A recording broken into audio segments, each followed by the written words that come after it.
As violinists, we all know that sometimes it can be difficult to motivate ourselves to practice, but once we get that self-discipline and get ourselves into the practice room, what should we be doing when we're in there to make the most of our time? Well, today I'm going to be answering that question with 5 rules for the most effective practicing. I'm Tobias Murphy, and this is Murphy Music Academy.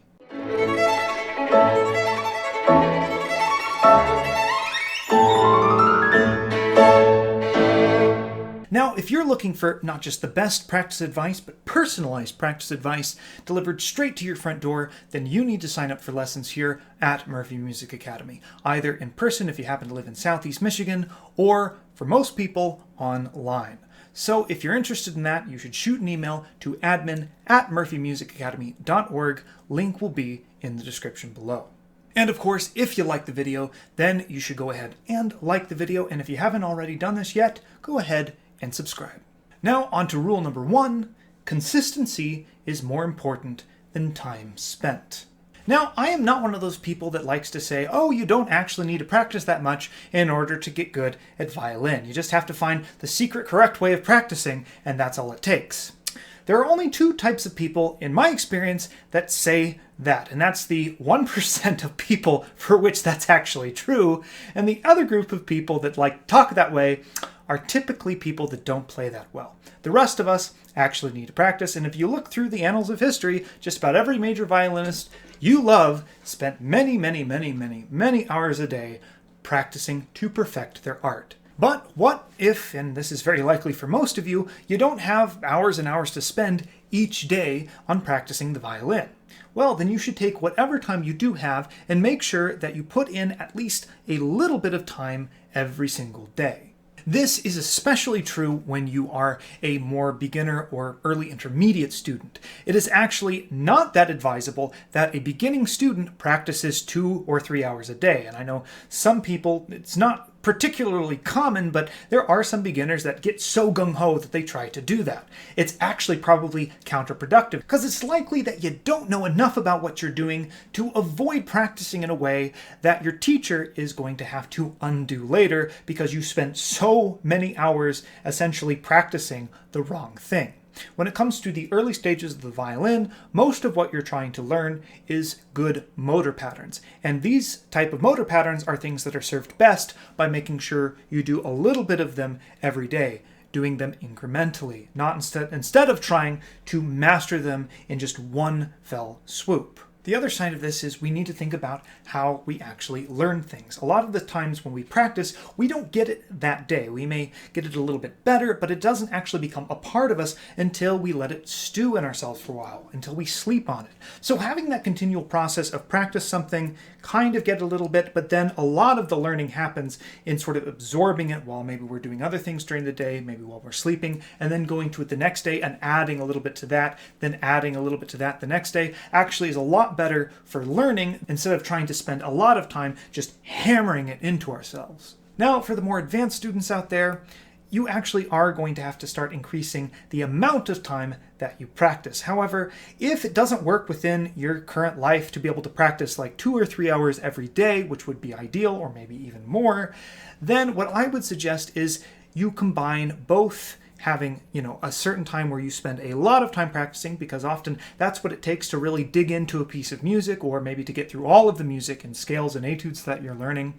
And also try as much as you can to keep the consistency on the other days that maybe you don't have as much time. So let's just say Tuesday is your big practice day, okay? You get 2 or 3 hours done, you really dive into your music, and then for the rest of the days, maybe you can only put in 30 minutes, maybe an hour, maybe even less than that.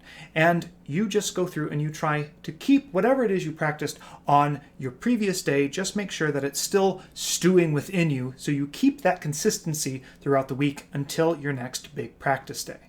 Rule number 2, your primary focus should be on motor patterns.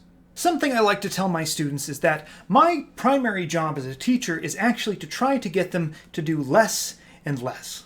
Everybody that plays the violin starts out playing with doing way too much motion.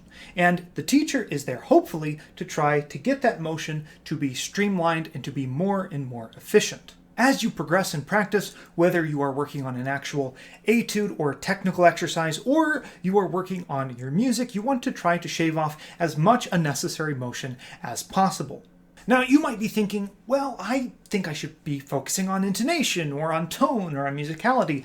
And the thing is that you would actually achieve more in terms of what you want to accomplish with all of those things if you focused more on streamlining your motor patterns than if you just focused on each of those different aspects of playing individually. So, for example, let's say that I'm playing a passage and I notice that a couple of notes are a little bit flat. Now, if I just wanted to focus on the intonation, I would say, okay, well, I'm just going to try to make those notes aim a little bit higher. But what if I looked a little bit deeper? What if I looked for the cause? What is my hand doing physically that might be causing the fingers to go out of tune? Let's say, for example, and this is a common problem, I lift my fingers too high off the fingerboard. Okay, so getting to the same place every time is not as easy to do. Let's say I tend to pull my fingers back when I take them off instead of lifting them straight up. So the course of action for the fingers is going to tend to be a little bit more inconsistent. This way, not only do I fix the intonation problem of that particular passage, but I am also probably going to start being able to fix intonation problems generally for my playing. Now, that is just a very obvious example of something that can go wrong because of motor patterns. However, these are things you can apply to just about almost anything that is going wrong within your playing.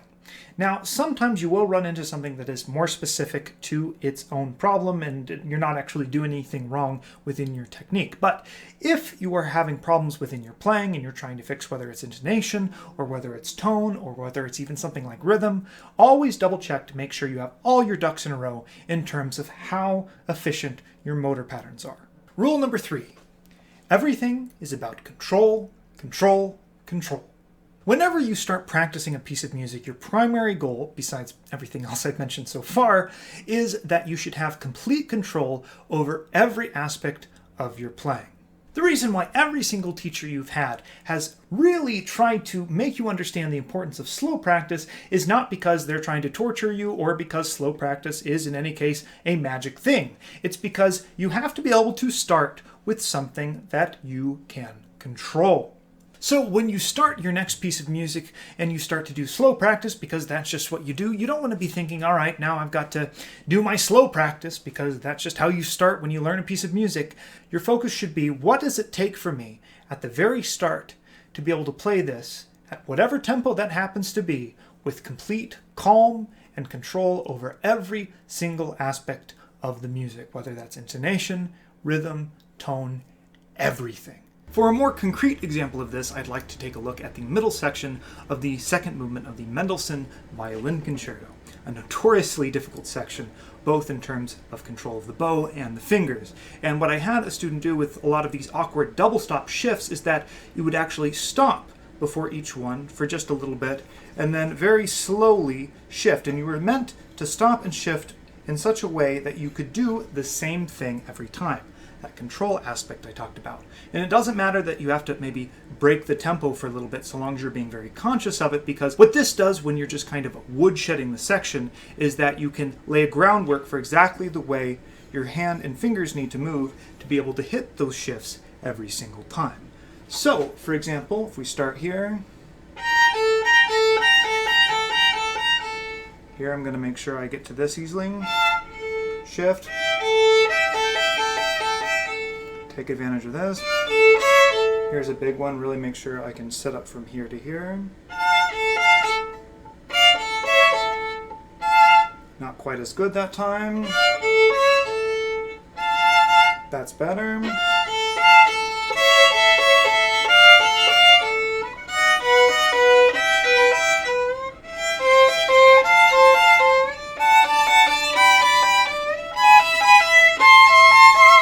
And so by going through this, you are able to set a groundwork for yourself to be able to be more accurate when you start to play it faster.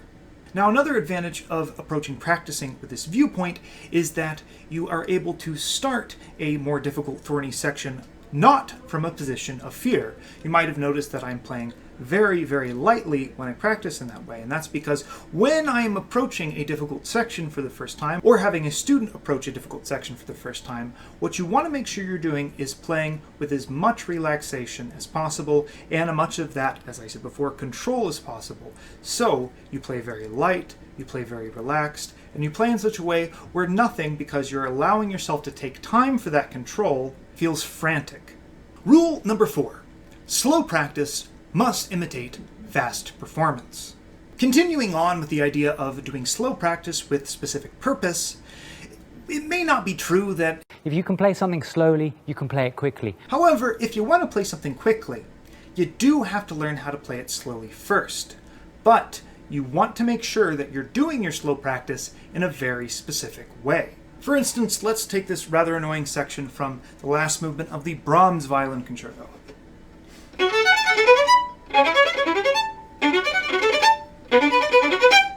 So if I wanted to be able to, well, I guess I already did, but if I wanted to be able to get that up to tempo, I'm not going to want to practice that with big, long bows for each of those notes, even though it would be a great way for me to get good sound on every note and probably hit it.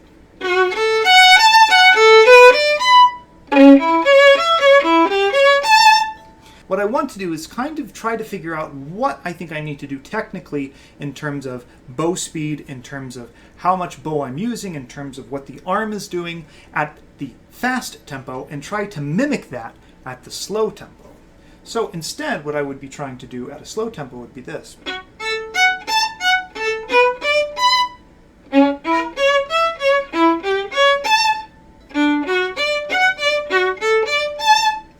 If I start from there, then as I keep going faster and faster, I'm going to be much closer to what I'm trying to do at the end goal, rather than if I just played the notes and then just kept moving the metronome up and up and up, where then I would actually be forced to start having to practice it in a different manner. Where here, I've already started with the idea of trying to mimic what I was going to be doing at a faster tempo and practicing that slowly.